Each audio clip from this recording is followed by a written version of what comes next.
Hello, hello, hello. How is everybody? This is John Mason.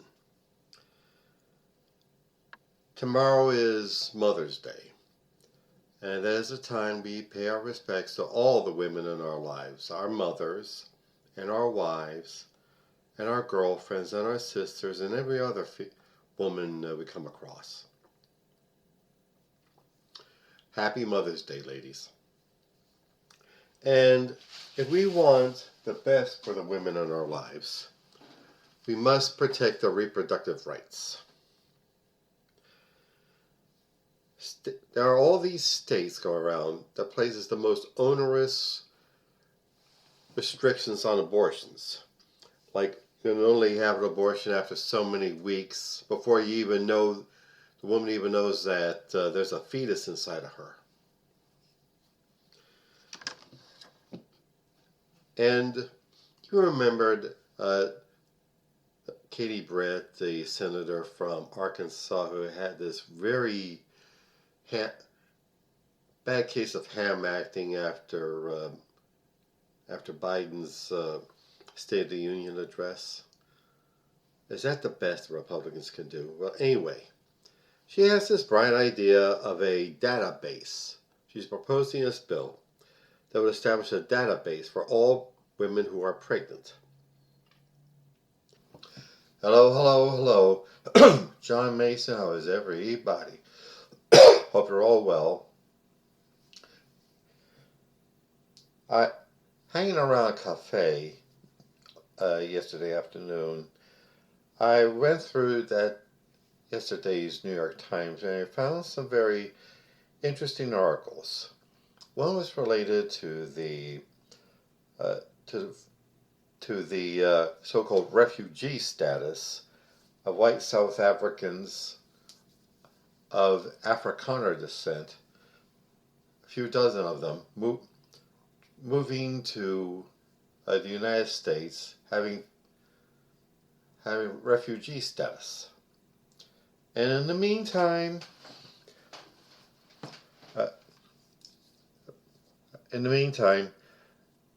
people from the Democratic Republic of Congo and Sudan, they're not allowed in this country. This country will not accept them as refugees. But the door is definitely open. The welcome mat is out, and the welcome wagons drives right up to these white people from South Africa. Yeah, primarily Afrikaners.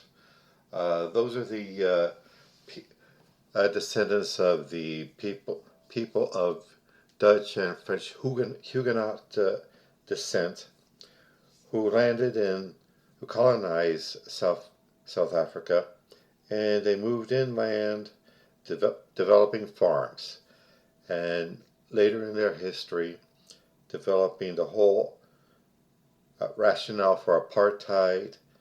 And once they assumed power, they implemented it, began the laws that implemented it.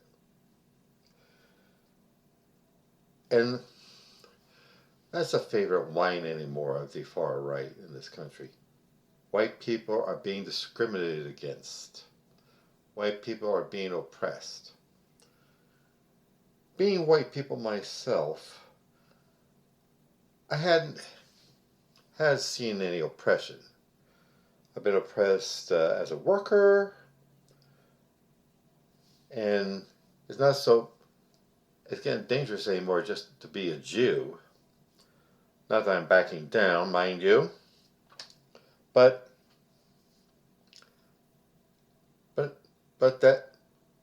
a South African claim is ridiculous. It's racism. Let's call it like it is.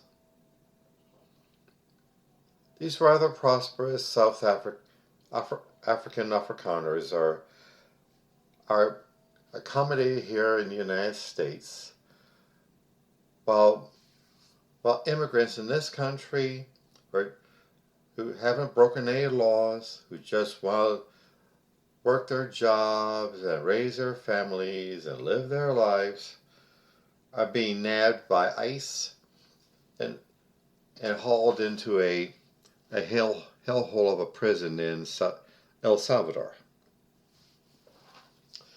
And it is not acceptable at all. It is a shame and disgrace for this country. Mostly because our president is a shame and disgrace. I hate calling that guy president, especially while I eat. And the other article in the New York Times is that the war that the Trump administration is declaring on the institutions of higher learning, the universities, threatening to withhold federal funds if they don't toe some sort of line. And so many scientists and professors and scholars find there's no other choice but to move overseas to Canada or Europe, where countries that would appreciate their skills and talents and learning.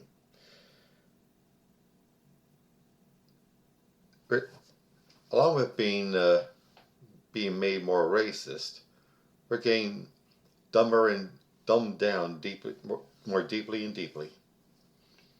And this is not acceptable, Americans. I know there are people who actually voted for him, but he's destroying this country. And we must make a stand against him. Him and all his agents, like ICE, call them lice, and those cabinet and sub-cabinet and White House officials he's got with him, executing his dirty deeds. And that is why keep yourselves engaged in the political system. Organize. Pay attention to the news. And get out there and vote. In Pennsylvania, this coming Tuesday, May 20th, is primary election day. So, whenever it is time for you to vote, get out there and vote. Whether it's for president or for state rep or county commissioner or city council, township supervisor, get out there and vote. Our country depends on it. Okay, I'm talked out now. Advertisements. All this work I do in media, the blog and the poetry and the fiction and the podcast and the YouTube channel, all this work is work. It's all work.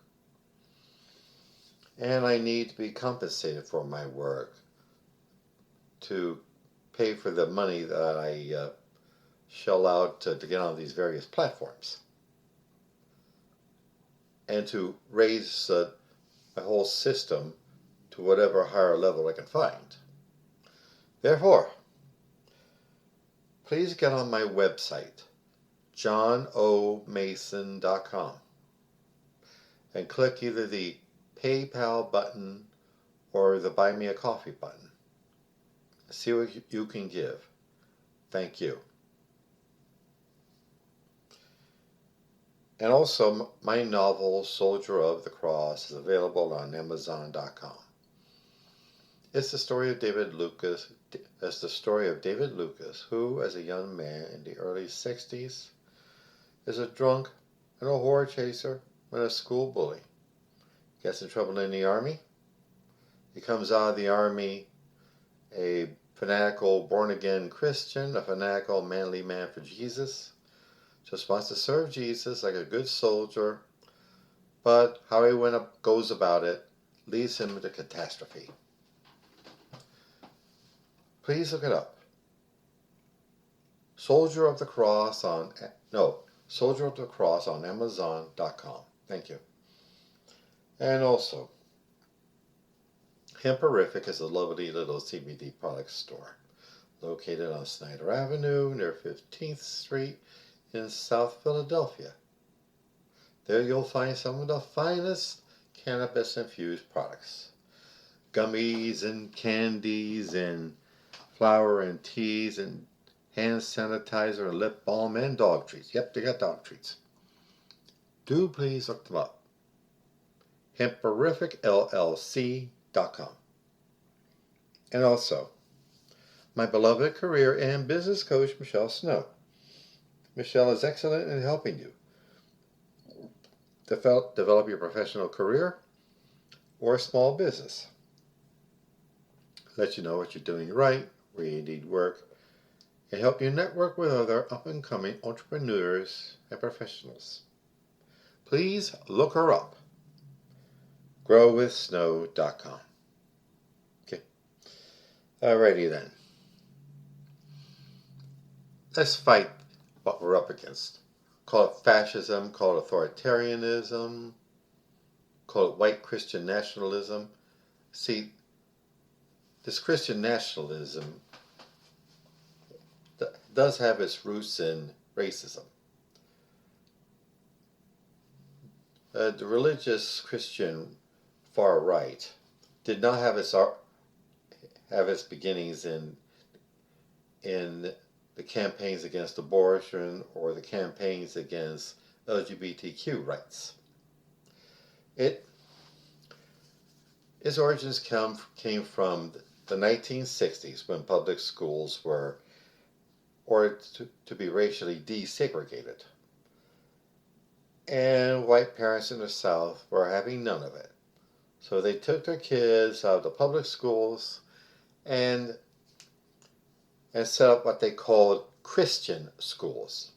I hope you can hear the quotation marks. So-called Christian schools. And I wouldn't count the quality of the education there. And they insist on having tax breaks for these so-called Christian schools.